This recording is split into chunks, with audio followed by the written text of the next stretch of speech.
Hello, everyone. Welcome back to the second half of the MacAdmins conference sessions, online Campfire Sessions. Our second speaker today is Robert Hammen. He will be discussing OS X Next, the future of macOS. What you need to know, what you need to know. Robert, thank you for joining us today. Hello, everybody, virtually. Great to see you. Please go ahead and share your slides. Okay, they look great. Thank you again. Please take it away. All right. Again, welcome to macOS 12, what you need to know. I kind of hedged my bets just in the off chance that Apple didn't succeed macOS 11 with macOS 12. So for those who don't know me, I've been in the MacAdmin community for a long time, and for the last couple of years, I have worked for a well-known aerospace company in the suburban Los Angeles area as the IT systems engineer responsible for their macOS and iOS environments. So let's talk about macOS 12 Monterey. This was introduced at the Apple Developer Conference back in June, and will be shipping sometime this fall. So fall, if you'll note, is starts around the 20th or 21st of September. So sometime after that, most likely. Brad Chapman decided to go riffing on the name Monterey and came up with other possible icons or nicknames for it, including Manta Ray, Montgomery, and Montalban. You'll notice the latter two are in light and dark variants.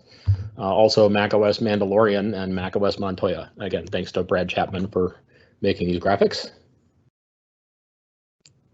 So the question I ask myself every morning, how did I get here, or how did we get here? How did we get to this point with macOS? What has happened over the last several years? And I think a lot of people think that Apple may do, maybe doesn't plan because they don't talk about their plans. A lot of times people in IT leadership would like to know what the roadmap looks like, and Apple is a secretive company that's not likely to tell you that because they have competitive advantages to things they want to do or don't do. So let's take a recap of where we've been over the last 5 or so OS versions. And again, this is I just focused on the things that really were impactful to the admin community. There were a number of changes under the hood with macOS 10.12 Sierra relating to process communication and things like that.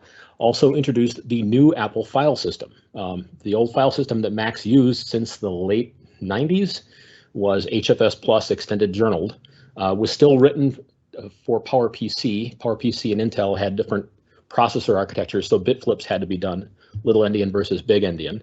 It wasn't a modern file system. It didn't support things like snapshots or things like that. So it definitely was time to get a new file system. Now, note that macOS 10.12 didn't, supported creating APS volumes, but did not support booting from them. That came about in macOS 10.13 High Sierra. The side effect of that affected MacAdmins the most, we used to have these awesome workflows where we use tools like Deploy Studio or Imager or Jamf Imaging or whatever to image stacks of laptops when they came in to get them on the latest OS with all your application software and things like that. Since the file system update necessitated firmware updates to these devices, that workflow basically died overnight. So we had to come up with alternative solutions revolving around device enrollment. Apple at this time also started tightening the screws a little bit on kernel extensions.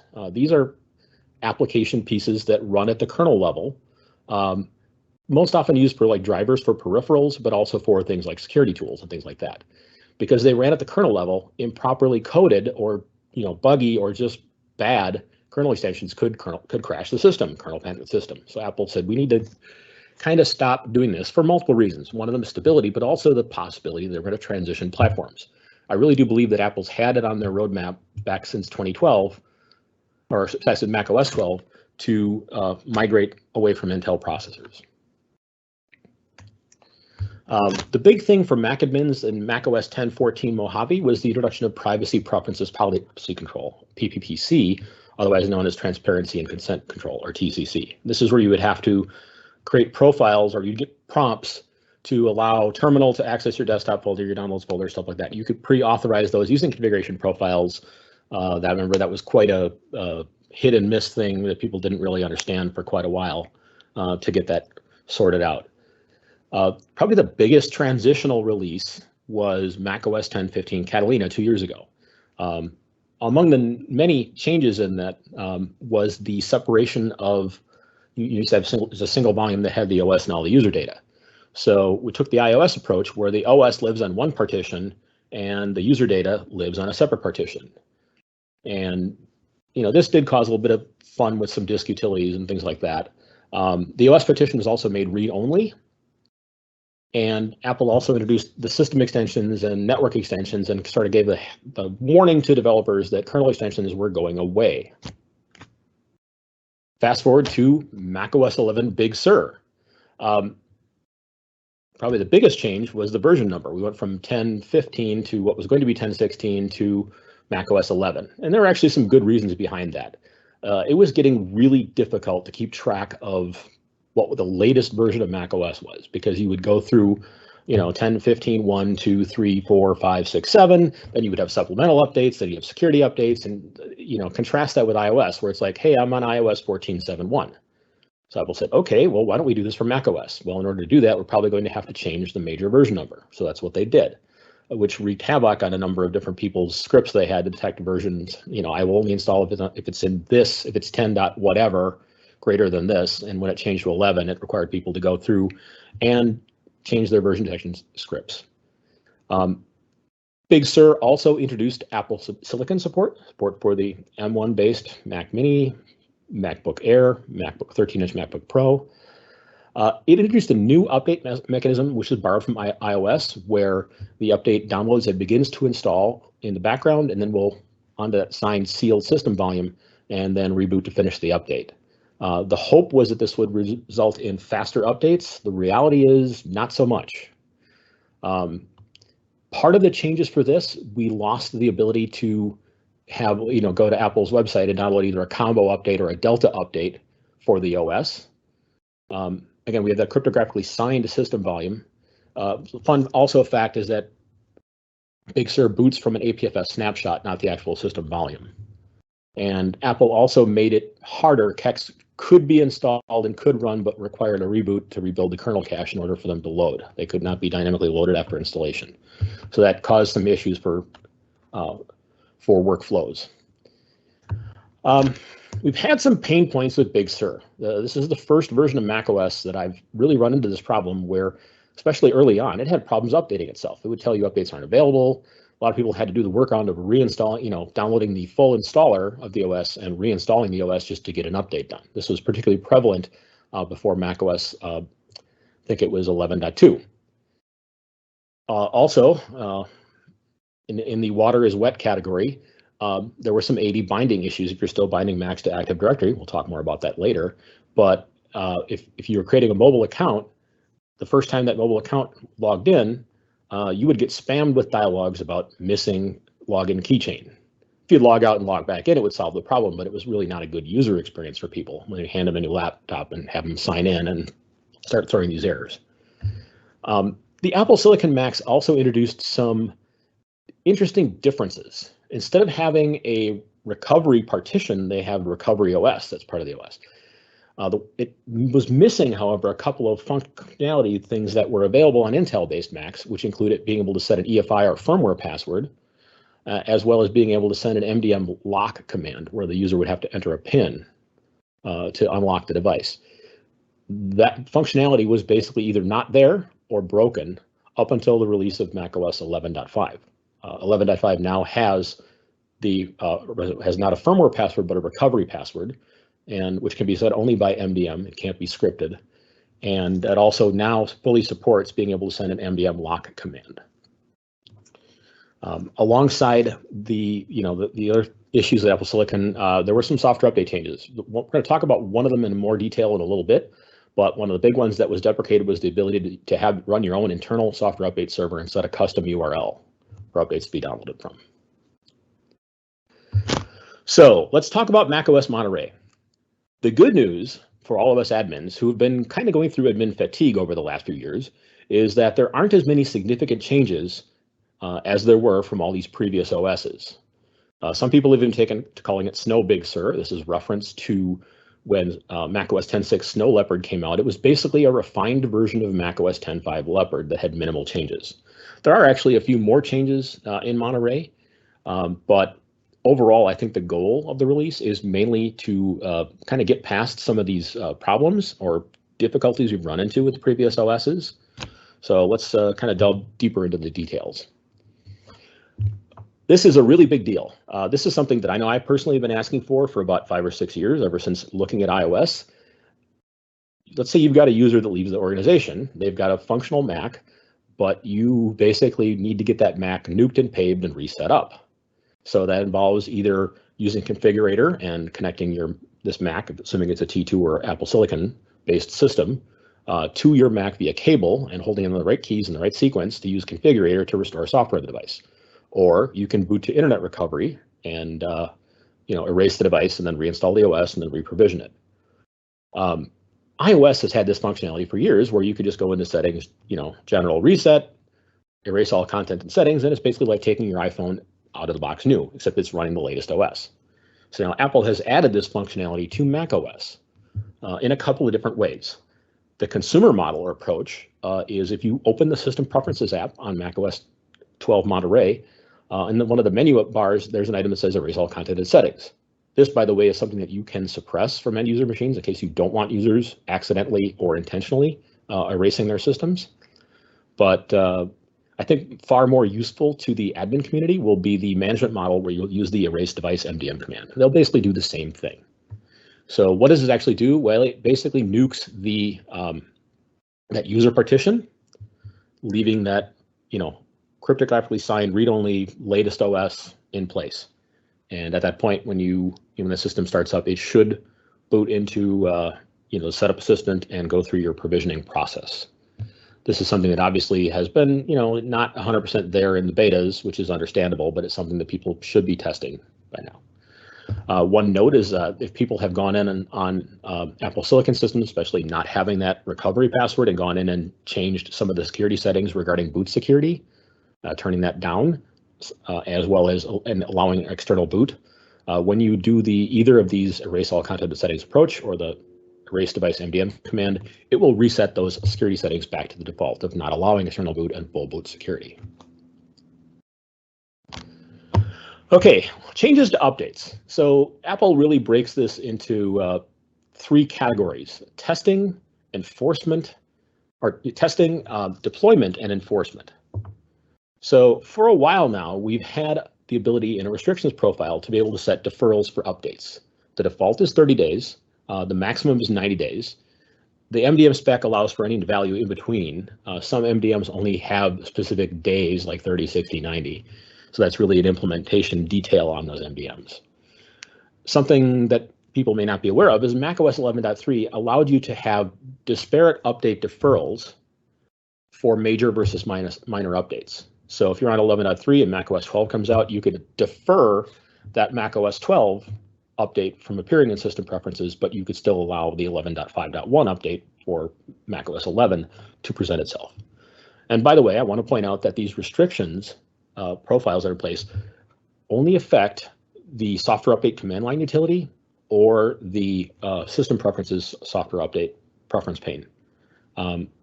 They do not affect MDM update commands. So if you're in a situation where you need a little bit more time to test an update, you can, again, push out that deferral profile out to 30 days. But if you decide a week later that, hey, I fixed all my problems, it's working well, rather than having to revoke that profile and nag users to deploy that update, you can send MDM update commands, which will, again, ignore those update deferrals. Let's talk about deployment. The current workflow prior to macOS 12, MDM server would basically tell the device to, hey, go check with Apple, there's a software update. So the device would talk to Apple's software update servers, determine, yes, I have an update, provide that information back to the device. That device would then have to communicate that back to the MDM server. So it's a little bit strenuous, especially when you have large numbers of machines. There's a lot of communication, obviously, paths going back and forth there between the device and so on. So something new in macOS 12, it knows about the Apple Software Lookup Service. This is something that's been around in iOS for a while. So if assuming the MDM supports this, the MDM will obviously knows like the hardware board IDs and things like that of the device models of the Macs that it's managing. So it has the ability to communicate with the Apple Software Lookup Service and determine, hey, there's an update for these machines, these Mac Mini Apple Silicon devices. It can send that update request to the device. The device will then confirm with the Apple Software Lookup Service and says, yes, you are in scope of this device, and it can then just download and install the update. It doesn't have this back and forth going on. And you will see, this is the dialog that you'll see in macOS 12.1. I took this right off Apple's website, so I'm not violating the NDA. It says macOS 12.1 is scheduled to be automatically installed tonight. Your computer must be collected to power and will restart to perform the update. Well, how does that work? Well, it's using the actual MDM key called install later. This will, again, try to install that update in a window of time, which typically goes from about 2 to 4 a.m. But basically, if you're a night owl, there's some machine learning on the system that will recognize that, yeah, you're actively using your Mac from 10 p.m. at night until 6 a.m. So we'll try to do this update after 6 a.m. And again, the update will install as long as the device is plugged into power. Question I asked Apple is, what if the device is plugged into power but it's closed in clamshell mode, sleep? They said, oh, it'll install the update. So coming in macOS Monterey will be enforcing updates. So you can set a maximum number of user deferrals. In this case, you can say that, okay, there's an update available for your Mac. You have three chances or 5 chances to defer before we're going to force it. So the user will get a prompt. I'm going to step forward a slide. It looks something like this that tells you that there's an update available, and we're going to try to do it tonight, and you get the option to defer this if you're busy. But once you hit that deadline, you're going to get forced the update. Now, suppose you push this out, and then it's like, hey, we're in the middle of a really big project for work, trying to get this thing produced or shipped or whatever. Can we hold off on that? So if you've got devices in the field that have already received this update request and set referrals, if you send another MDM command, update command with a different deferral value, that'll push that deadline out further. Okay, one of the other things about Apple Silicon systems was the software update command. I would assume pretty much every admin had some kind of workflow where they had a script that ran software update -IAR to install all updates and restart. And as soon as they got an Apple Silicon machine and they found out that they were getting a password prompt would show up. Why is this? Well, the security policy on Apple Silicon systems requires that the user that is installing the update has volume ownership, and also that the user is an admin. A lot of times when you run these scripts, particularly through some kind of management system like Jamf, you've got an agent running that system that's running as root. Root does not have volume ownership, so then hence the password prompt you would get. So again, all these people that had all these scripts that would just force updates, and that basically were broken on Apple Silicon systems on macOS 11. So new in macOS 12, the bootstrap token, which is something that we got to use to allow secure tokens, is something escrowed in MDM that allows the MDM to generate secure tokens for the user so they can unlock the disk for a file vault encrypted disk. The bootstrap token can be used to allow MDM to send update commands to the Apple Silicon Macs. So this will potentially make it easier to update these systems. One of the things Apple's talked about, and this is not something I'm not sure if this is functional in the current betas, is slimmed updates. So updates, rather than one giant update package, they're now for macOS 12 breaking it out into recovery OS and then base OS and applications. And as part of that interrogation of the system is server-side file matching between, the Mac will communicate what versions of things are installed to that Apple software server, and only the different files, only the things that need to be updated will be downloaded. So in theory, the updates are smaller.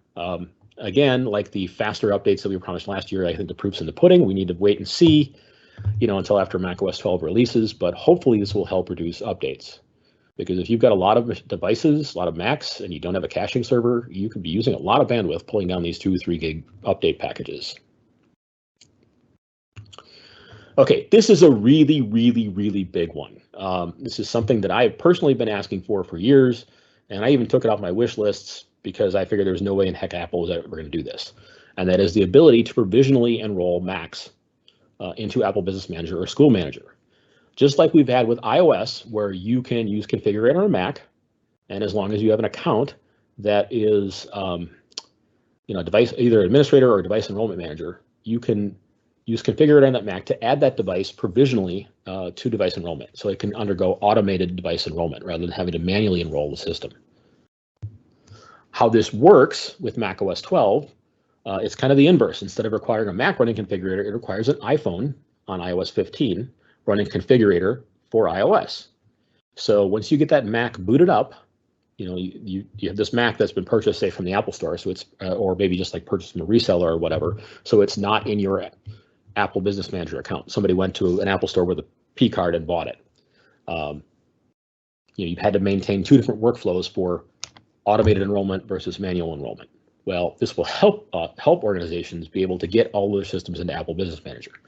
So all you have to do is wipe that device and get it into on macOS 12. When the setup assistant comes up, it will display one of those graphics, kind of like the Apple Watch does with the 3D rotating graphic. So use the iPhone camera to actually take a picture of that window at the setup assistant. And again, that Apple Business Manager or Apple School Manager user must be an admin or device enrollment manager.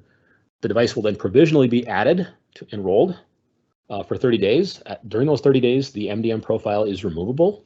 Once the 30 days expire, that device is now considered fully to be an organization. It's not treated any different than a device that was purchased properly through through Apple Business Manager or Apple School Manager. Again, the pain point with this is if you have devices already in the field that are enrolled and provisioned, and you basically want to make sure they end up in your Apple Business Manager or Apple School Manager. The only way to do so is you're going to have to basically back up that user data and erase the device. But at least there's a solution. Hallelujah. Okay, something else that was painful with macOS 11 was managing system extensions. Again, the replacement for kernel extensions. You had to deploy a profile approving these, or the user had to click allow. If the extension, let's say you switch security tools or something like that, and you wanted to remove that kernel extension, or that system extension rather, or network extension, there wasn't an automated way to do it. If you removed that allow profile from via your MDM, that would deactivate the payload, but it wouldn't remove it from the system. Attempting to remove it from the system via script would pop for credentials. So one of the things that Apple's fixed in macOS 12 is that you can set a removable system extension MDM key, and app developers can remove system extensions without getting those admin prompts. So hallelujah. This again is another nice fix. We've been warned since Catalina that a lot of the scripting languages built into the OS were going to be removed at some point down the road. So, and particularly they were talking about Python, Ruby, and PHP. macOS 12 removes PHP from being installed in the system by default. Python 2 remains. You have to install it as part of some of the Xcode add-ons. Although keep in mind that Python 2 was deprecated in 2020 and it no longer receives updates. So now, anytime you run something that has a Python script built into it, you'll get a dialog informing you that this needs to be updated because some version soon, probably the next one, Python 2 will not be included in the OS. And so these things will break. The one thing to be careful about is that when the Mac tells you what the application or process is that's running it, for example, it might be your management system. If you're running Jamf, which again has a local agent, the Jamf agent is actually running that Python script. You'll get a dialog that says Jamf needs to be updated to support this further. Well, actually, no, you need to fix your script. So it could be misleading. Just keep an eye on that. Okay, one of the things that Apple introduced, I think in 10.14, was this idea of catalysts. These were an easy way for developers to port their apps over from iOS to macOS. And Apple, through both Catalina and Big Sur, introduced a number of different apps, running from like Stocks and Home and stuff like that, and Apple News, where they were very similar to the iOS versions. It seems like they may have de-emphasized it a little bit. macOS 12 doesn't have any new Catalyst apps.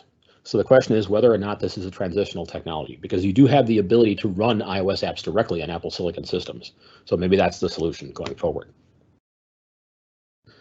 One nice thing also coming in macOS 12, if you have a Mac Mini Apple Silicon Mac Mini that has a 10 gig Ethernet connection, you can now utilize lights out management. What's lights out management? This allows you to send commands to power off, on, restart, things you would have to do in person. It allows you to do them like remotely over the network via MDM. The other Mac that supports this is the 2019 Intel Mac Pro. I would assume that future professional Macs like a Apple Silicon Mac Pro, whenever that comes out, will probably also support this. This is a pretty cool thing. You know, on macOS, we've had a number of different tools for automation. We've had AppleScript. Apple's kind of de-emphasized AppleScript into the world of Automator, and they are now planning on replacing Automator with shortcuts. Apple bought the company that made shortcuts, and this has been available for iOS for a while now. You can have shortcuts on iOS, for example, and do things like use the camera, take up to 25 pictures, attach them in an email, send it. So the shortcut stuff that's coming in macOS is also similarly powerful for automation. It's something I recommend, even if you haven't looked at Automator before, that you start playing with when you start looking at macOS Monterey. They have migration tools if you have Automator workflows to migrate those to shortcuts. Shortcuts are something that can be shared. They can be airdropped or emailed, or you can send an iCloud link to them. The one thing you can't do with shortcuts, which I find to be short-sighted, if you pardon the pun, is you can't attach as an asset an MDM, a shortcut via MDM and deploy it to a fleet of devices. That functionality would be extremely useful. Okay, Apple is introducing a new service called iCloud Plus. Well, actually, it's not really a new service. Anytime you pay for anything on iCloud, you're now a member of iCloud Plus. For example, if you just buy more storage so you can back up your iOS device, you are now an iCloud Plus user. Coming along with that are two new features. The first one is called Hide My Email. So when you sign up for a website, to buy something, and you check the box saying, I don't want to receive any more emails from you, and you get them anyway. And now the company has your email, yada, yada, yada. So basically, this is a way to do some kind of email obscurity where you can sign up with a randomized email address that will forward to your real address. So the organization never actually has your email and can't match that email to who you are. They'll never know the address that it's forwarded to. The other function that iCloud Plus includes is something called iCloud Private Relay. And again, this is part of Apple's emphasis on security and privacy, particularly privacy. This is only supported in Safari right now, but basically when you're browsing the web and using iCloud Private Relay with an iCloud Plus account on macOS 12 Monterey, your IP address is hidden from the websites that it isn't. This is kind of like a VPN in some ways, like some of the people pushing like NordVPN and so on. Basically, Apple has an ingress proxy when you're browsing through Safari, where your content is sent to this proxy that Apple controls. It then transits to an egress proxy, which a third party controls. Apple does not have visibility into that third party's egress proxy, so there is no way for Apple to know what your actual real address is when going to that site. This is something that, again, I think is great for users, particularly people using their devices at home. In a corporate environment, this may not be something you want to allow. So there's a couple of different ways that you can do so. On a network, you can block mask.icloud.com. I don't know if that's a pandemic reference or just masking your IP. And that will prevent iCloud Private Relay from working. The user will be prompted, if it enabled on their device and they connect to that corporate network, they'll be prompted that iCloud Private Relay is not available on this network and it must be turned off. And again, there's another method of doing this, but I'll leave that for you to review the release notes in the betas of macOS 12. Okay, there is a new Safari version introduced in macOS. It's also available in the Safari Technology Preview for macOS 11. I am one of those people who still will prefer to use Safari over Chrome. One of the few, I guess, but I'm very much like how Safari does better with battery life and things like that and chews less CPU at idle than Chrome seems to. But the new user interface is interesting, let's just put it that way. And they've been making some changes to the betas. So I would encourage you to experiment this and get used to it, how the changes in the address bars and tabs and things like that. Okay, proxy life. This is a reference to a channel in MacAdmins Slack. If you have a network proxy in your environment and you, as part of configuring your Mac, you have to set up a proxy pack file that tells what addresses and what ports should be referred to this proxy. That proxy pack file now must be an HTTPS URL. That's the default. it is no longer acceptable to use HTTP for pointing your Mac to that proxy file. That the server address that hosts that proxy file must be secure. User enrollment for macOS has been a thing. It's not something that I've personally used, but it allows you, it's basically a BYOD type environment where you can take a personal device and enroll it in your management system, and it allows for segregation of corporate data from personal data and things like that. One of the new features that came to user enrollment for macOS that's been around on iOS and iPadOS for a while is the ability to manage apps. So you can, if the app supports it, you can actually control functionality of that app, like block iCloud or limit what shows up in the share menu or things like that. So that's kind of nice for the people who are using this BYOD user enrollment functionality. So let's talk a little bit about MDM. The MDM protocol was developed for iOS. It replaced the old iPhone configuration utility, which required you to tether an iOS device to a Mac and put profiles on it. So this allowed you to do them over the air. And this is pretty much a mainly one-directional solution, where the MDM server would push profiles onto a device to get it into a desired state. This functionality was added, by the way, to OS X back in 10.7 Lion days. So that's been about the 2010, 2011 time period. So the MDM is 10 years old. Again, most of the work that's required here is done on the server side. And it's still super easy for MDM because there isn't any actual confirmation the device actually received the profile or set the settings that you wanted to set, or there are certain edge cases where those settings can be potentially changed or defaulted outside of that MDM or that profile you push the device. Shenanigans, in other words. So Apple has started down the path with basically a refactoring of the MDM protocol, and they're calling it declarative MDM. This shifts a lot of the work from the MDM server to the device.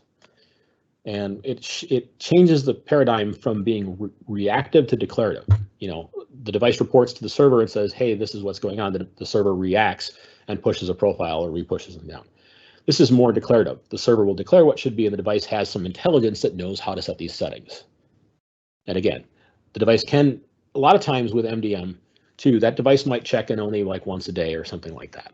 And so you're not getting like real-time updates from the device, like, hey, the user just updated iOS on this device. So with declarative MDM, the device can actually detect changes or things like, hey, my OS got upgraded, and will report that back to the MDM server. And again, that enforcement can be done on the device. The server does not know or have to issue commands back. So, and again, I apologize, this is a little bit obtuse, but there are three core data models part of declarative MDM: declaration, status, and extensibility. So let's talk about those. Declarations convey policies like accounts, settings, restrictions.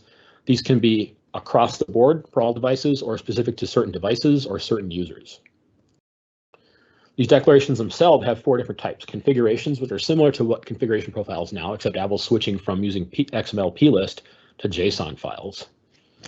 Assets or reference data. These can be things like user accounts coming from some kind of directory service or IDP, email addresses. They could be content that goes in the tablet, things like that. Activations these are sets of configurations similar to a blueprint. And management, which gives you organizational information as well as stateful information about the device. Besides the declarations, we have the status channel. The MDM server can subscribe to changes in the device state. Say if this device upgrades from iOS 13 to iOS 14, let's say, which again, that's a theoretical problem because those OSs don't support declarative MDM. The MDM server could subscribe to changes and say, hey, your OS got updated. Oh, that's great. I have new profiles to push to you that are specific to this iOS version. And again, it goes down to the extensibility where a device can receive the OS upgrade and has new features, informs the MDM, which will push down new configurations to manage new settings. So that's basically the high-level overview of declarative MDM. Okay, this is a very early technology for Apple, and it's something that they're going to basically soft roll out. It is not something that's supported in macOS 12. It is actually not supported in iOS 15 or iPadOS 15 except for user-enrolled devices, and there's only a few things that are limited. I think this is something that Apple is really kind of testing the waters a little bit and trying to, I don't think they have the engineering design behind this fully baked yet. I mean, they certainly have the architectural plan on it, but the actual implementation details, I think, are still up in the air. So this is something I really think people should start digging into. And you should also talk to your MDM vendors, because they're going to have to obviously support this, about what you'd like to see. I have a long laundry list of things in iOS that I've not been able to manage that I'd like to manage, so I don't have to do it manually with setting up devices, and so on. So I think things like that, providing that feedback to Apple, would be great. Again, I think the path for this is that it's probably going to go fully to iOS next, and then to macOS after that. Whether that happens in the next major OS release or 2 releases out remains to be seen. There are a number of consumer features with macOS Monterey. I didn't really want to spend a lot of time covering them because they're not, they're not 100% relevant to the admin community, but they've made a lot of improvements to FaceTime, allowing you to share your screen, using SharePlay to share content like you're watching a movie, so you can do the kind of the group watch thing without using Zoom. You can also have the ability to send web invites to people who are not Apple users, so Android and Windows people could join your FaceTime, etc. You can also now AirPlay to your Mac. They have the new universal control functionality, allowing you to share peripherals between a Mac and an iPad that are next to each other. The Notes feature got revamped with Quick Notes. There's also Focus, which helps you remove some of the distractions you have and the constant interruptions that you get during the average workday. And then the live text functionality, which is basically like OCR from images, where you can read text, take a picture of a blackboard or a whiteboard that you've used to sketch something out and have it translated into actual text that you can then manipulate. Okay, from the IT side of things, there are some other miscellaneous changes in macOS Monterey. If you're using Apple's Enterprise Connect, it does not function on macOS 12. It is now deprecated. You must be using the Kerberos SSO extension or Microsoft's SSO extension or some other tool like Jamf Connect to give you a single sign-on. Just like on iOS, we now have low power mode on macOS, which will help reduce some of your power consumption when your battery is getting low. Back in the days of macOS Catalina, we were warned that printer drivers, aka PPDs, were deprecated and would stop working in a future version of macOS. Well, that future version is not macOS 12 Monterey. It still works. Okay, so let's talk a little bit about testing. You should be testing now.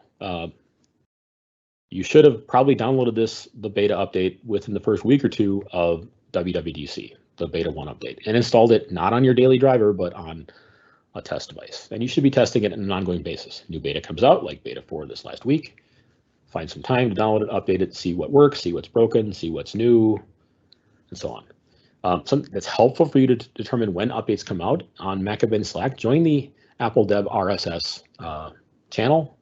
That will also tell you not only about beta releases, but also production releases, like Monday morning, oh, hey, here's iPadOS 14.7.1, here's update to macOS, etc.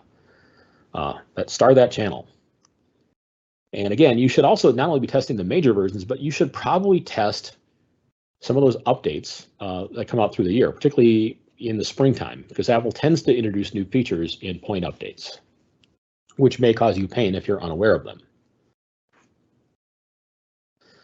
So again, why should you be testing this now? Well, this does give you the ability to provide feedback to Apple about changes to the OS or things that are broken and potentially get them fixed. I know there's several cases, I can think of a couple of examples off the top of my head, where the admin community's feedback has either deferred changes, like the kernel extension approved loading slipped from 10.13 to 10.13.2 as a requirement, as well as the requirement that only admin users could approve screen recording. A lot of admins pushed back to that, and basically you were able to create an MDM profile that would allow for specific applications that you defined, which the users, non-admin users, could approve these items, these applications for screen recording. And again, one of the big bonuses to testing Monterey now is being able to support it when it comes out. Why would you want to do that? Well, a lot of times lately, Apple has been releasing new hardware right around the same time the new OSs come out. This has been true for iOS for a while. That fall release of iOS generally revolves around the time a new iPhone comes out. And we've seen the same thing obviously with the Apple Silicon devices last year. And I fully expect that the Apple Silicon 16-inch MacBook Pro, when it comes out, is going to ship with macOS 12, some version of that. One of the other big reasons to support it right away is the security model. We live in interesting times right now. It's almost weekly we find about some zero-day in some technology we use, whether it be Windows, Chrome, macOS, etc. Previously, the security model, and I worked at a lot of organizations that worked this way. When you wanted to make a change, you had to put a change request in, and you had to go to an approval board, you had a backup plan, you had a test group, and you had the period of time to deploy updates was weeks. Because of all these 0 days and all the agile software development, we're constantly getting new updates to applications. And there really isn't a ton of time, especially in the case of these 0 days, like a 0-day update for Chrome, well, better patch it. Or the iOS and macOS updates this week. Need to patch them right away. So you need to be able to support updates much quicker. Again, for most software development companies, they're doing sprints. In the case of the Mac Office team, they'll release every month. Adobe has Patch Tuesday, unless they're out-of-band updates for major bugs, which tend to happen more often than once a month. Apple has, of course, the new major macOS release in the fall. .1 release comes out generally within the first 30 days or less. And then every 45 to 60 days, we'll see a point release. And as I mentioned earlier, that release that comes out in the spring, sometimes it's been a .4 release. In the case of Big Sur, it was .3, add new features and new functionality that might trip you up if you weren't aware of it. In general, Apple supports, but this isn't, you'll never find this on their website anywhere. Apple supports patches for the current OS as well as the previous two. This is called the N-2 model.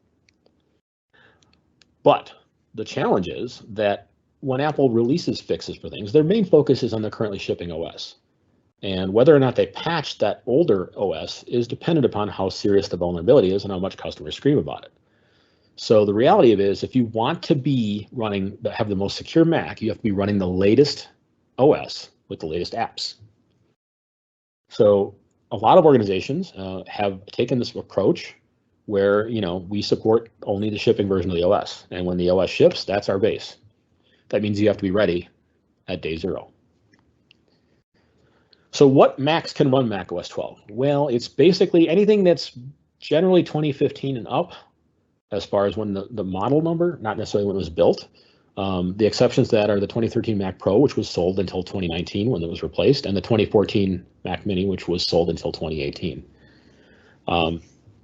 Apple didn't really publish minimum hardware requirements, as far as RAM and storage for this OS, which is kind of interesting, but basically just the models.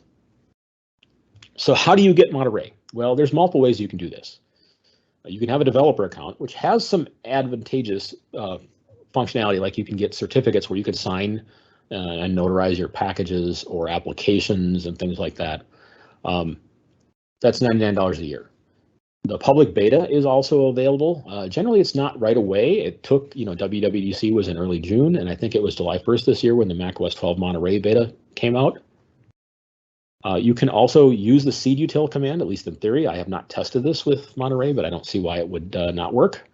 Rich Troughton has this on his blog, or Flounder, of using seed util on how you can enroll a Mac in the developer seed. But those aren't the ways you should be accessing the update. You really should be using Apple Seed for IT. And the question is, how do I get access to this? Well, if you're using Apple Business Manager or Apple School Manager, and as long as you don't have like a student account or something like that, any of the Apple IDs you create for your team, on any of the managed Apple IDs you create for that team, should have the ability to log into appleseed.apple.com. And from there, this portal, you will find resources on the update, including the update downloads, release notes, the what's new PDF, and so on. The one thing I will caution people, again, is when you're providing feedback to Apple, which we'll talk about more later, the best place to file feedback is through a managed Apple ID that you use to sign into appleseed.apple.com. If you use a developer account to file feedback, that goes to an entirely different team. If you file feedback with one of those managed Apple IDs, that goes physically to the Apple Enterprise team. So they're much more likely to consider that feedback and respond to it than if it goes into the developer channel. So keep that in mind. Again, on Appleseed, you will find things like test plans. They will walk you through how to test like Exchange ActiveSync on the new OS and things like that. There are discussion forums, probably as well as the links to be able to download the installers and profiles to get the betas and things like that.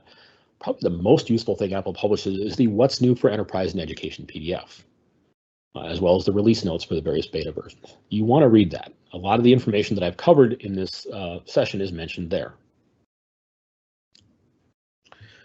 So how do you test? Well, there's a saying in aerospace, you got to test like you fly. So in the past, we've had the ability to use virtual machines, whether that be something like, Parallels Desktop or VMware Fusion. And through some of the curveballs we've had thrown at us, this has become less beneficial to us, at least for me, in my opinion. There have been some difficulty with latest versions of getting apps like VMware to correctly run the beta version of the OS. In Catalina, they didn't even have a version that worked until September, right before the OS shipped in October. Not to mention the fact that Apple Silicon changes the game again, because there is currently no way to virtualize macOS on an Apple Silicon system. You also can't virtualize Intel because of the different processor architectures. So this is the reason why I carry 3 laptops in my backpack by default. I have, of course, my Intel 16-inch MacBook Pro daily driver. I have a 13-inch M1 MacBook Pro that I use for testing and things like that. That's at some point I'm probably going to update to Monterey. And then I have another device, another Intel Mac that is my Monterey test machine that I break often and reprovision often. I find this works the best. Again, these early betas probably best run in physical hardware. And again, you don't want these devices to have any data that you care about. The one thing I will mention is if you've signed into iCloud on these devices, especially for those early betas, you probably want to sign out, because there are a lot of changes that are in the back end that are made on the iCloud functionality that might cause you problems with your existing macOS 11 daily driver type systems. So again, you probably want to start by upgrading an existing machine, because your MDM may not support enrolling a device. Once you know that they do, you can try test provisioning a new system with one of the betas and see what breaks. Some of that breakage might be your MDM vendor, and some of that might be your own things like scoping. Like, oh, I'm pushing these profile to macOS 10.15 and macOS 11 systems. Well, this is macOS 12, so it's not in scope of this profile, so it's not getting it. Oh, snap, I've got to fix that. Generally, when we get into that last month or so of the beta cycle, that is probably a point in time where, as long as you have a good backup and a plan if things go sideways, that you consider updating your daily use machine. You're going to find the problems most effectively when it's a system that you use all the time versus one that you lug back and forth every day. Again, test like you fly. In general, when you're testing betas, especially the early betas, you can sometimes expect that the App Store doesn't work correctly. There could be problems with iCloud, again, as mentioned. Software update to get you from like beta 3 to beta 4 might not work. You might have to reinstall the OS or nuke and pave. If you find a bug, it's generally a good idea to try to replicate that on another system before you report it as a bug, because especially if it's a system that's gone through upgrades through multiple betas, there could be lingering issues. So you probably want to take another system and either upgrade it to the latest beta or provision it with the latest beta and then see if you can replicate the issue. The betas come on a cycle about every 2 weeks. Again, Apple Dev RSS is your friend here. And again, just to reiterate the point, avoid the temptation of updating your primary Mac right away. At least wait until September. For Monterey, this is probably less of a concern than it was for like Catalina and Big Sur because of the significant changes. I know a lot of people that did upgrade their daily drivers in those OSs and were not happy. I've heard good things from people who have updated theirs, but I'm still not willing to try it. Keep in mind, you need to be having some conversations with your MDM vendors and your security vendors to find out, hey, when are you going to support all these new features in macOS 12? When are you going to support the new firmware, or the recovery password rather, and device lock on Apple Silicon systems in macOS 11.5? When are you going to support these things? It might behoove you to get on a beta program where you can either get a cloud-based beta of a newer version that supports this, or if it's something that you can run in your own environment on premise, you can get a beta version to download that you can again play with. And the obvious comment is if you're trying to manage Macs in any scale and you're not using an MDM, you need to get an MDM. This is kind of a reading the tea leaves slide. So when do I think macOS 12 will ship? Well, again, they release these typically in the fall. I think Catalina came out in October. Big Sur came out in November. We didn't see, one of the things that Apple usually does when they release, this week when they released macOS 11.5, and our last week 11.5, this week 11.5.1. Generally, right around the same time, Apple always drops the beta 1 of the next OS. That didn't happen in this case. There was no 11.6 beta. So I don't think there's going to be another maybe a 11.5.2 or 11.5.3 or something like that, but I don't think there's an 11.6 coming. I think Apple's focus at this point is pretty much on macOS Monterey. So I think it's going to come out sooner than later. Apple said fall. Fall starts again in the mid to late September timeframe. So I suspect there's a window between mid to late September and mid to late October when macOS 12 ships. And any new hardware that would be introduced would require you to be able to run and support macOS 12, just like Apple Silicon systems required macOS 11.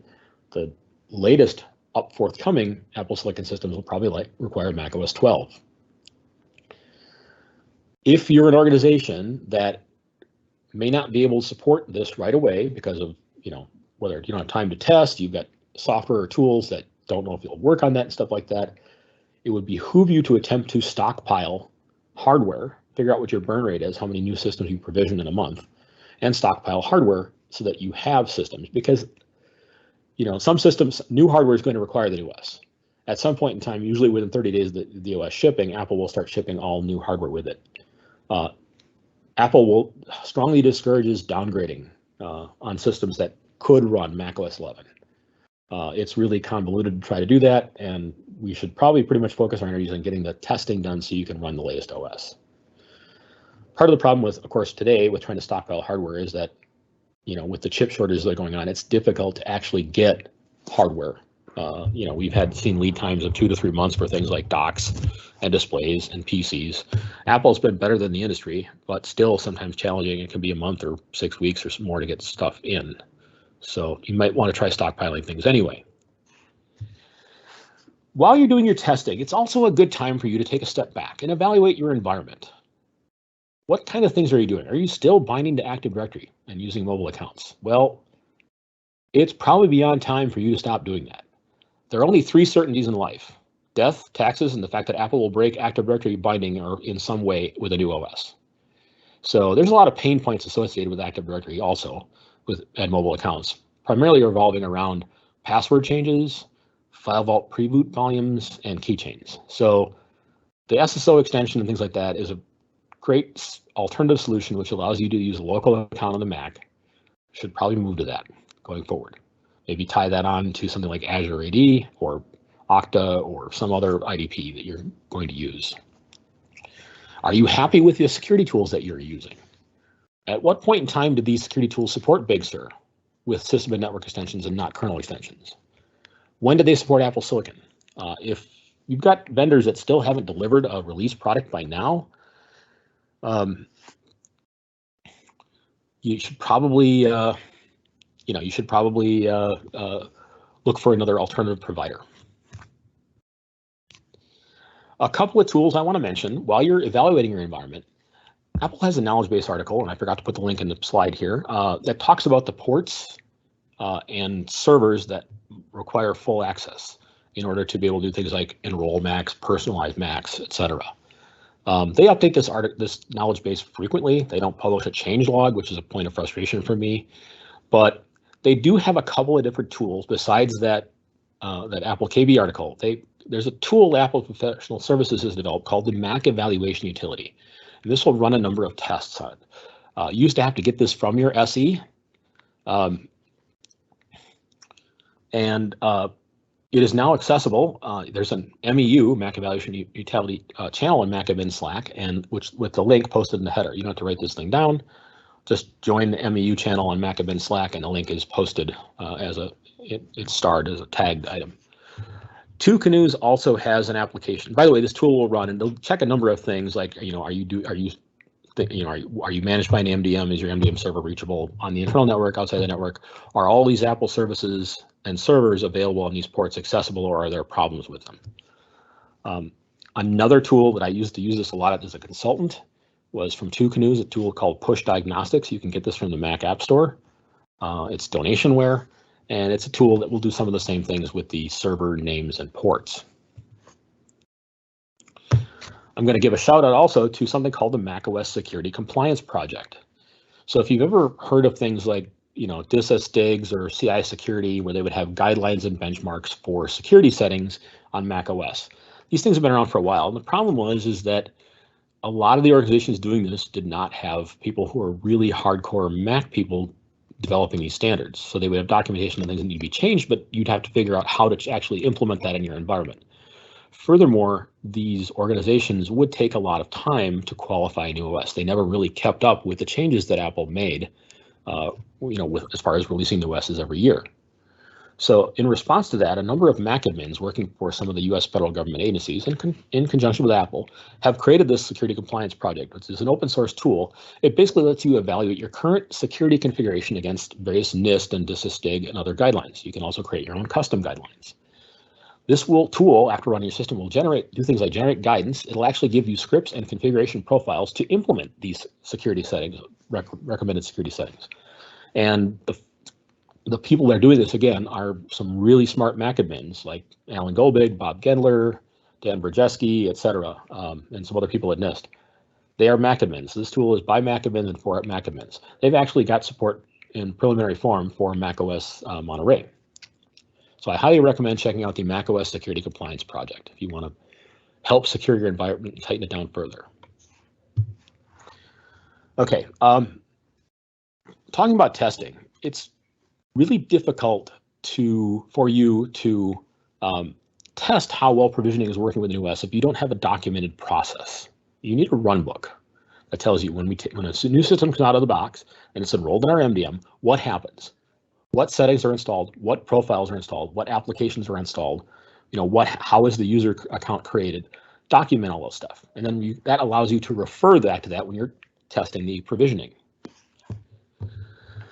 You need to test that provisioning in an automated manner with obviously the Macs that ship with the T2 processor, which is the 2017 iMac Pro and then 2018 MacBook Pros and later on Macs and things like that. Also Apple Silicon. You probably should also test your provisioning process for non-T2 machines, some of those older 2016, 2017 Macs that may not have a T2 chip. You should probably also keep at least one system outside of device enrollment that you can test the manual enrollment workflow, because you might have some things that don't operate as planned in that environment. You should probably also test that provisional enrollment during your testing phase. See, I don't know if the iOS configurator 15 configurator app is out yet. Obviously, you need an test iOS device that can run 15, but you'll want to play with that before the OS release, because you'll want to come up with a plan with what you're going to do with the systems you have, whether you're going to let them be in the field or whether you're going to replace that hardware or pull it back and wipe it and roll it. Some basic things you can do to test your apps. You need to test, does the app even run? Does it work? Can it print? Can it save? Does the share sheet work? Things like that. You should probably identify what are the mission critical applications your organization uses and who in your organization is responsible for them.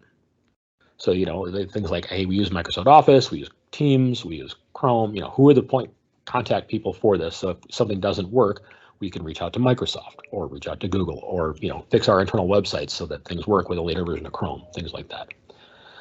There have been some repositories that talked about application compatibility. I've mentioned Roaring Apps before.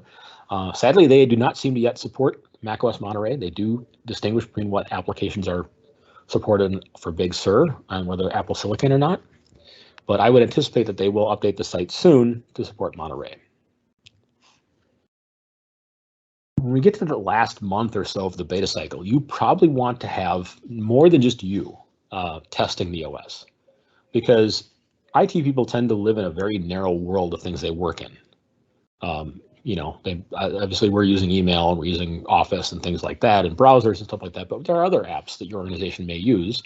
Could be programming environments, developer environments, specialized tools that you don't use on a daily basis, but your user population does. So you need to identify what those tools are. That's part of the identifying the apps used in your organization. And then you need to find people who are good testers. And this is not something that you can quantify. You basically want to find people who are willing to, are good communicators and are willing to undergo a little bit of pain. You probably should have like a user acceptance testing or early adopter type group that you can test all throughout the year with things, but you certainly need it for testing major OS releases. Just going to talk about this real briefly. Reporting bugs to Apple. Feedback Assistant is your tool. Learn to use this. Love it. It's located on your system. Spotlight can find it. You can also visit feedbackassistant.apple.com. On MacAdmins Slack is the Appleseed channel. This channel does not contain any confidential information, NDA information.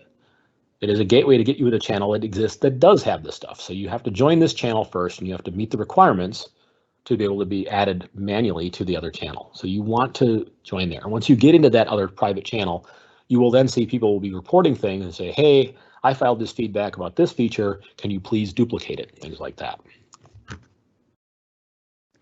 And for those who haven't seen Feedback Assistant, this is what it looks like. When you're writing bug reports or feedback, you want to make sure you, first of all, you give this an accurate title.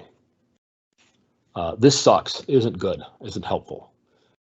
It also helps when you say that something doesn't work as expected. You should probably try to explain in detail, what are you trying to accomplish? Specifically, I'm trying to put a profile on a device that sets this, but when I put it to this device, it's not showing up, or it's not setting that value. Try to write, again, an explicit description of the issue. Is this something that used to work and now doesn't in the new beta, or does this never work, or is this something you want? And again, is this reproducible? And what are the steps to do this?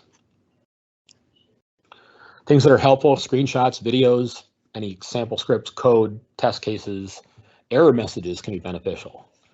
Again, what your expectation was, what the reality is, whether you're able to work around the issue and what the workarounds were. And a big one, if this is something that's really important to your organization, you need to explain to them, to Apple, what the impact is. How many potential systems this affects? Might this prevent you from buying more Macs or iOS devices or iPadOS devices? Apple listens more if it's something that the more customers complain about something.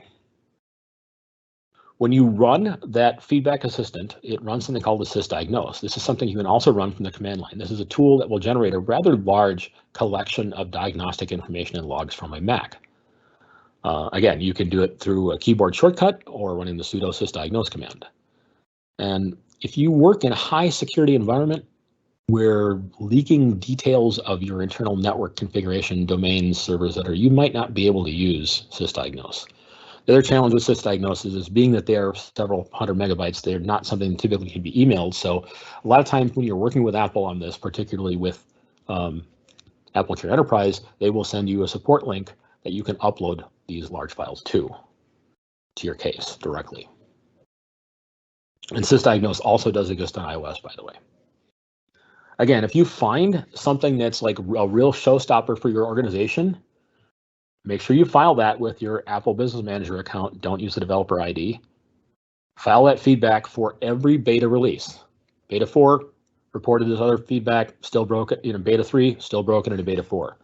If you have AppleCare Enterprise, open a case, contact your SE and say, here are all the feedback IDs I provided this issue. Here's my AppleCare Enterprise case.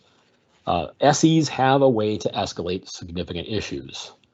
For example, the stuff that was done, the lack of a recovery password preventing users from going in and changing security settings on Apple Silicon systems, and the fact that remote lock didn't work, were things that a lot of people pushed back on Apple about, and that led to Apple, coming up with sort of an out-of-band fix to that in macOS 11.5. Here's a URL from Apple where AppleCare Enterprise will send you this URL. There's a bunch of profiles on this site that will do things like turn on logging and turn on debugging, things like that, for various technologies like Wi-Fi and so on. That concludes the technical part of my presentation. I did want to say some thank yous. The first one is to all the wonderful folks at Penn State University. You guys were handed a real curveball last year with the pandemic and the lack of the ability to have a in-person conference, and you guys adjusted well. And you had to do it again this year. So my strong thanks to people like Gretchen, Rust, and Christopher, and people who have worked on MacAdmins before, Joshua, Dave, so on. I think we also have to take a moment back. I don't think it's appropriate to mention them by name, but I think a lot of us who have been in the admin community for a while know who these people are. There's a number of former MacAdmins who are now been absorbed by the mothership. And these are the people who have been pushing Apple's product marketing and development teams to incorporate a number of changes to make managing macOS and iOS easier. A lot of the things that we're seeing in this release, like the erase all contented settings, and the provisional enrollment of Macs into Apple Business Manager or School Manager, have come about because of the efforts of these people. And I really want to thank them for the work that they've done. I also have to say thank you to the folks who contribute on MacAdmin Slack, who are on Jamf Nation, who post scripts on GitHub and their personal blogs. We all know the Rich Troutons, Ben Tomses of the world, things like that. You guys have saved so many of us countless hours of work and researching and testing. You don't know how many times I run into things with File Vault that I'm like, well, here's the first place you should look, derflounder.wordpress.com. So thank you to all those folks who have contributed. And finally, I want to thank you, everyone here who has attended this conference session virtually or was watching the replay on YouTube. Thank you for letting me present. I do have one more thing I want to mention, or actually two requests.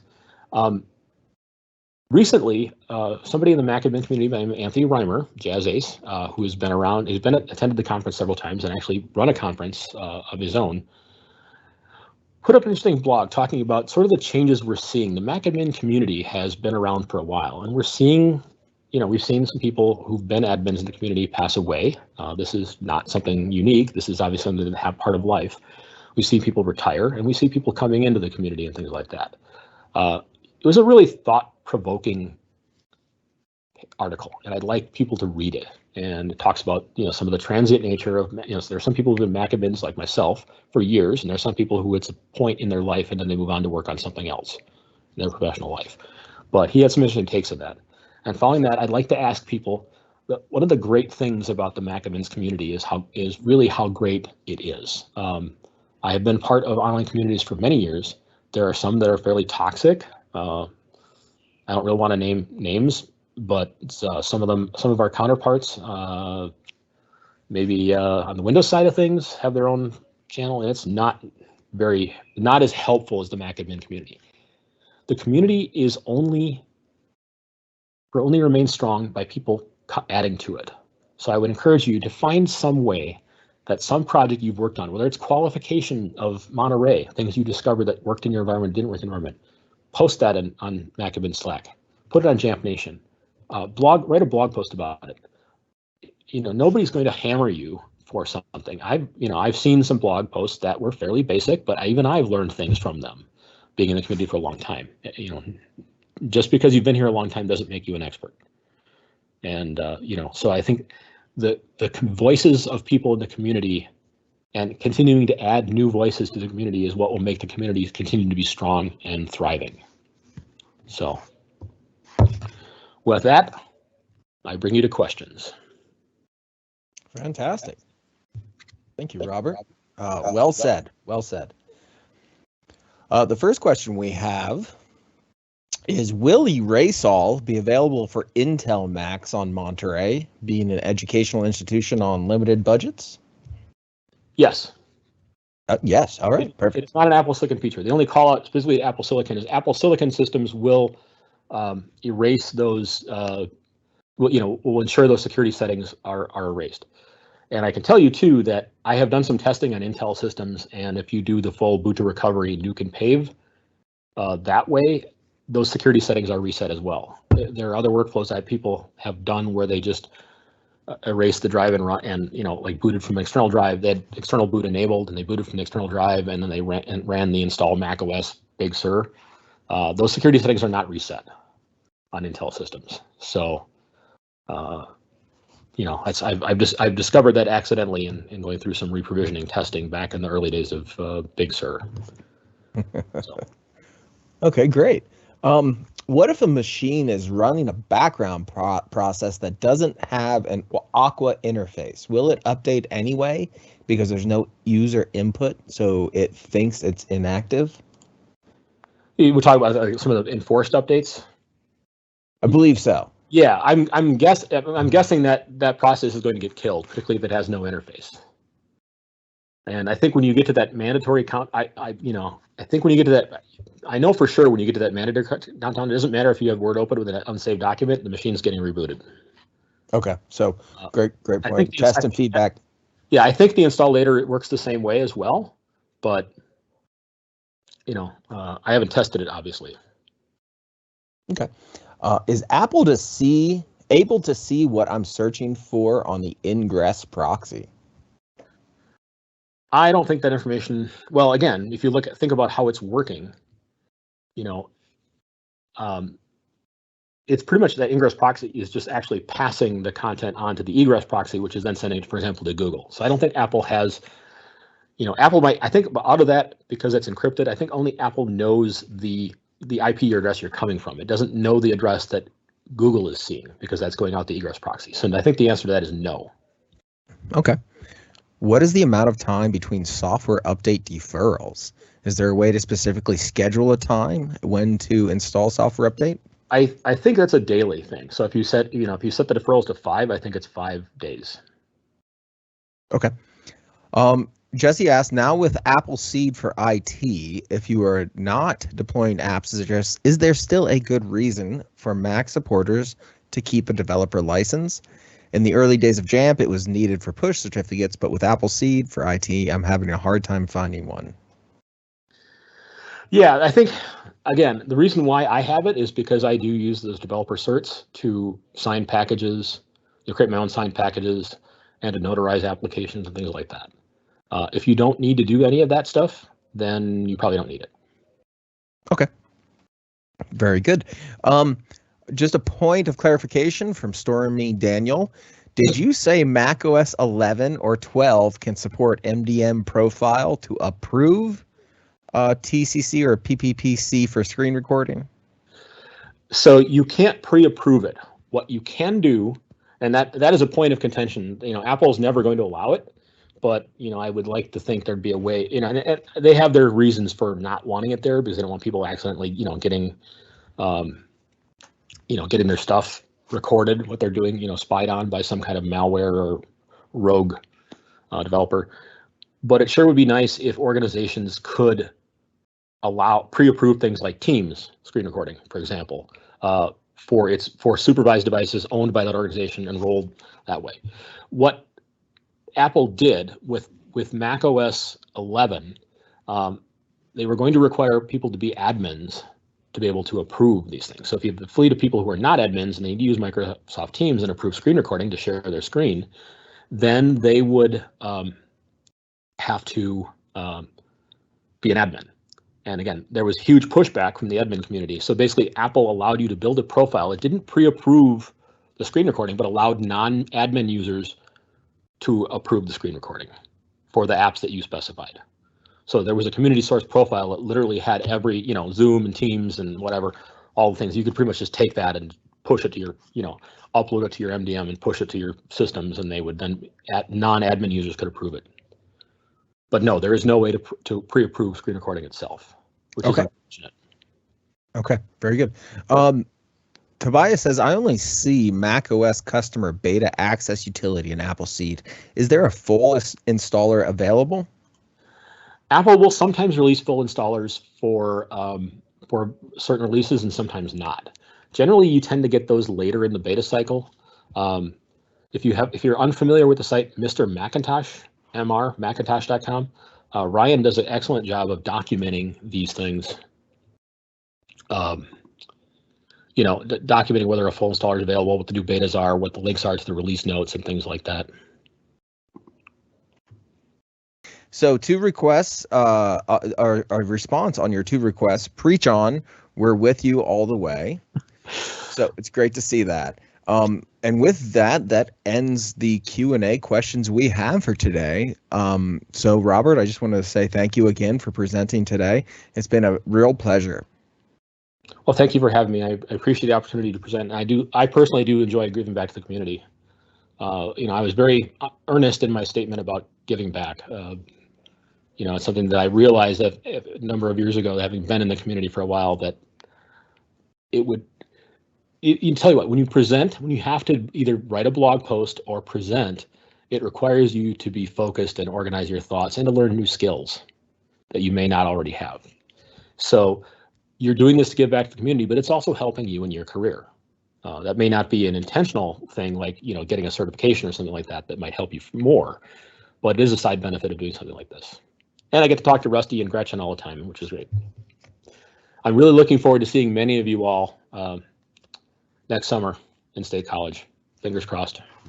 Absolutely. Yes, we are planning on being in person next year, and fingers crossed that we'll all make it.